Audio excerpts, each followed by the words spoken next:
Today, the markets have continued their drop, continuing from yesterday.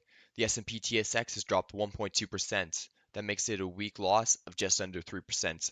Not all bad, it's still up over the year, about 1.7%. The big drivers of this downfall is coming from the consumer discretionary, information technology, health, and energy.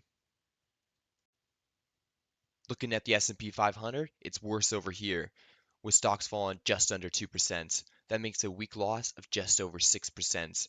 Put in perspective, it has actually fallen over the year over 2%. So that is a lot of impact on the S&P 500. Overall, the big sectors that are causing the drop are again energy as well as materials and financials.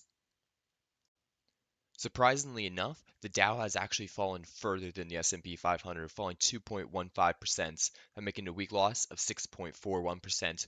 Over the year, it's lost a total of 4.13%, so that's a significant fall in the Dow.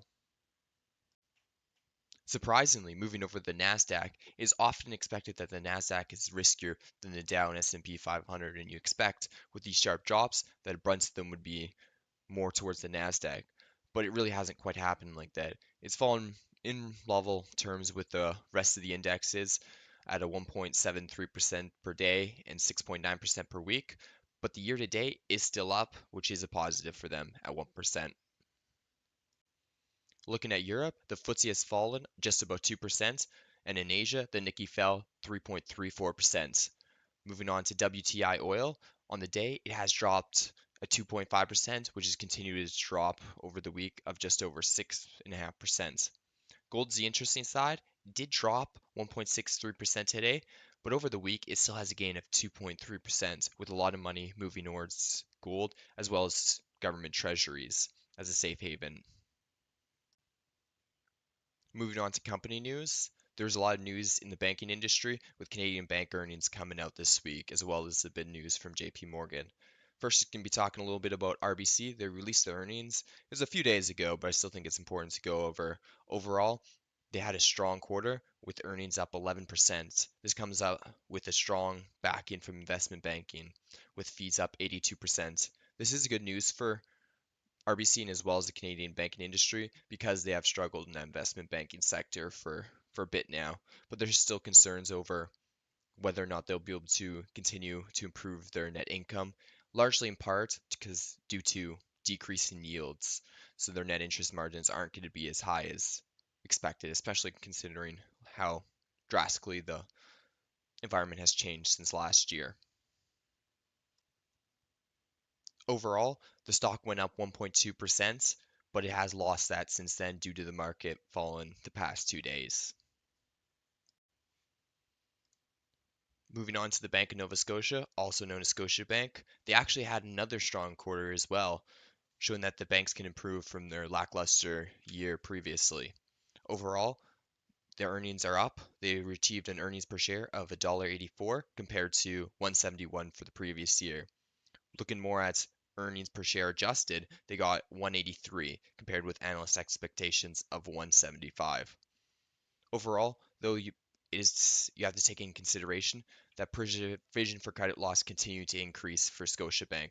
While the rules have changed, it increased to 926 million, which is up from about 688 million the last year.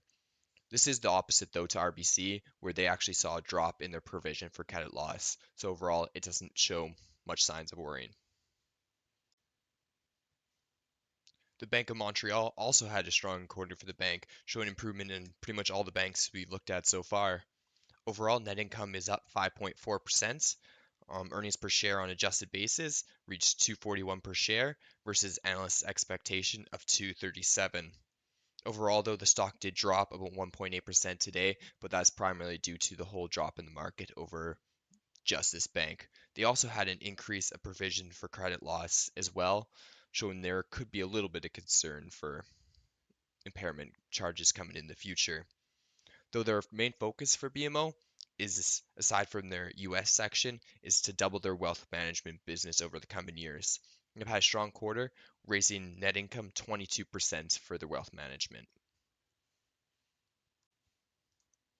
This is an interesting story coming out of JP Morgan. So they're actually stop lending to coal companies is their plan. So by 2024, they want to have it all phased out. And overall, I don't believe that they plan on giving any more loans to coal companies. It's a little strange, but they want to focus more on renewable energies, I guess. So they plan on doing a total loans of about 200 billion for renewable energies. But overall, it doesn't quite make sense to me. I don't really understand how this is going to help the company.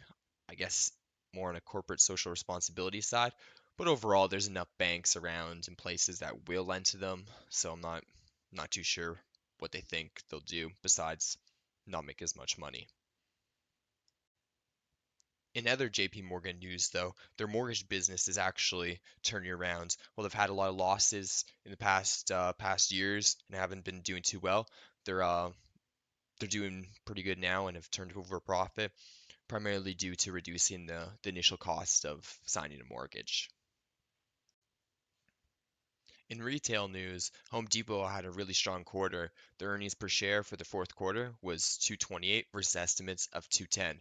But overall, what really is impressive is that their same store sales growth for the US was 5.3% versus an estimate of 4.9%.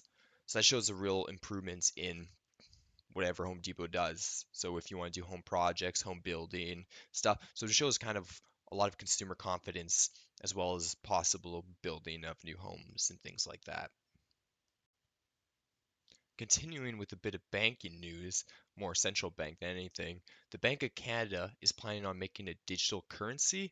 I'm not too sure what exactly that means, but I guess their plan over the next few years is to introduce this. I guess it has to do with stuff like blockchain and Bitcoin and stuff. But overall, I'm not really too sure exactly how they plan to make this work, how it'll differ from anything. But overall, gotta look into it more, honestly. Moving more towards acquisition and deal making, the Ontario Teachers Pension Plan have struck a deal with New Gold Inc. They plan on giving them 30 million in exchange for receiving a portion of their free cash flow from one of its operations. So they'll get a total of 46% of the cash flow as well as for the 4 years. But at the end of that, they have the option to convert it into a 46% joint venture. This is kind of interesting considering how well gold has been doing this week. It is up 2.3%, and maybe that has something to do with it. Looking for more of a safe haven. They are pretty big pension plans. So they probably need to diversify a lot and are looking to do that with gold. Inuit has announced a big acquisition. They're planning on buying Credit Karma for 7.1 billion in cash and stock.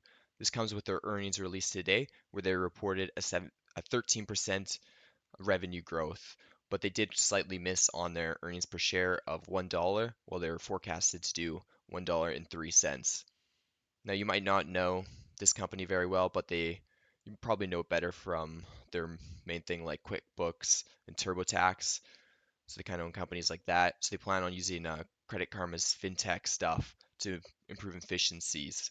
But overall, they don't really plan on fully integrating it, as they say they'll keep Credit Karma as a separate operating unit.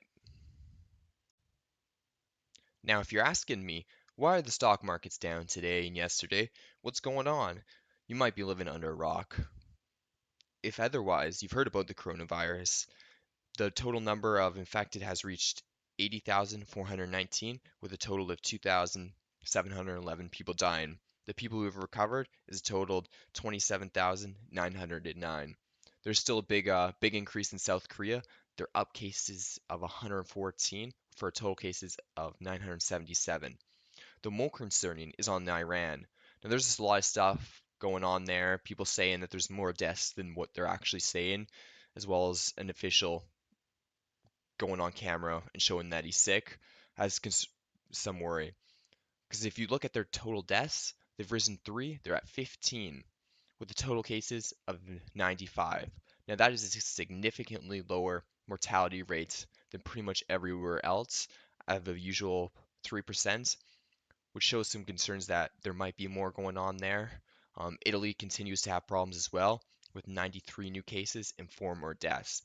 What's crazy about this is South Korea and Italy basically just came out of nowhere. It was mainly just some in Japan. There didn't really seem like it was spreading too much to other places, but Italy has been having a lot of problems as well as South Korea. This has actually led the CDC to warn of an outbreak possibly happening in the United States, which could have further pushed the stocks down today. Trump has also announced that he plans on spending 2.5 billion with approval of Congress to help fight the virus.